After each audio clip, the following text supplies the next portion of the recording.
Hi అండి, welcome to RB interior YouTube channel అండి. ఈ ప్రాజెక్ట్ ఓనర్ వచ్చేసి బండి శ్రీనివాస్ గారు అనమాట. సార్ నమస్తే sir.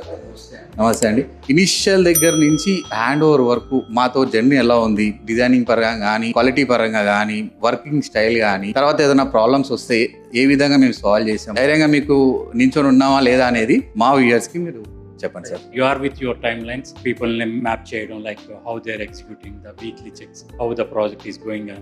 In case there were some changes after project execution started, all these discussions went very smooth, like what is feasible, possibility is there. Project complete అయిన తర్వాత కూడా one of the door కి crack వస్తే how you taken care of it, like you removed the complete laminate. In fact అది చాలా మంది ignore చేస్తారు, but you did not compromise it. I heard from your previous projects like once project అయిపోయిన తర్వాత okay మా పని అయిపోయిందని మీరు వదిలేయకుండా ఇగ్నోర్ చేయకుండా you fix some timeline. ఏ చిన్న ప్రాబ్లం వచ్చినా కూడా ఆర్బీ ఇంటీరియర్ ముందు ఉంటుంది అనమాట.